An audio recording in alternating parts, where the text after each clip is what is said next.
नमस्कार. Yes news महाराष्ट्रामध्ये आपल्या सर्वांचे स्वागत. कांबा येथील आरोग्य उपकेंद्रात चोरी, केवळ एनसी दाखल झाल्याने तपास होणार नाही. कल्याण तालुक्यातील कांबा ग्रामपंचायत हद्दीतील आरोग्य उपकेंद्रात खिडकीची काच तोडून अज्ञात चोरट्यांनी केंद्रातील मोटारसह इतर साहित्य चोरून नेले. या विरोधात कल्याण तालुका पोलीस ठाण्यात केवळ एनसी दाखल झाल्याने नवीन सुधारित कायद्यानुसार याचा तपास होणार नसल्याचे सांगितले जात आहे. त्यामुळे भुरट्या चोरांना सुगीचे दिवस येतात की काय असा प्रश्न उपस्थित केला जात आहे.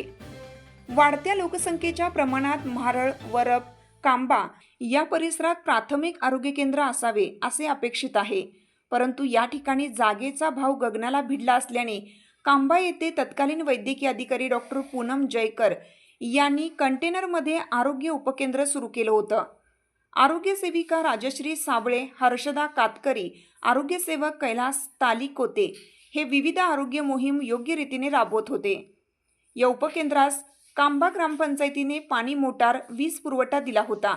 तसेच आतमध्ये डिजिटल वजन काटा, BP ऑपरेटर मशीन आदी साहित्य होतं. अज्ञात चोरट्यांनी कंटेनरच्या उत्तर दिशेकडील खिडकीची काच फोडून आत प्रवेश करून लोखंडी कपाट फोडून साहित्य व दप्तर फेकून दिले.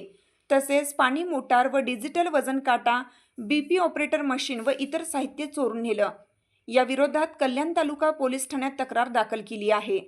परंतु ही चोरी 5 ते 10 हजारांच्या आत असल्याने नवीन कायद्यानुसार याबाबत केवळ NCR दाखल करण्यात आला आहे. त्यामुळे या गुन्ह्याचा तपास होणार नाही अशी माहिती मिळतेय.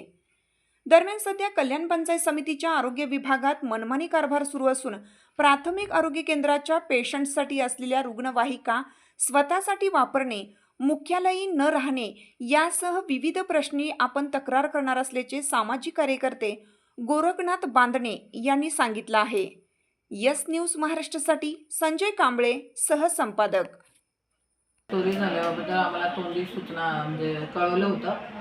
आम्ही त्यांना पाण्याची टाकी आणि मोटारची खरेदी करून दिली होती. त्यानुसार पोलीस स्टेशनला कंप्लेंट करण्यात आलेली आहे आरोग्य विभागाने. तुमची साथ आमची. यस न्यूज महाराष्ट्र चॅनलला लाईक करा व सबस्क्राईब करायला विसरू नका.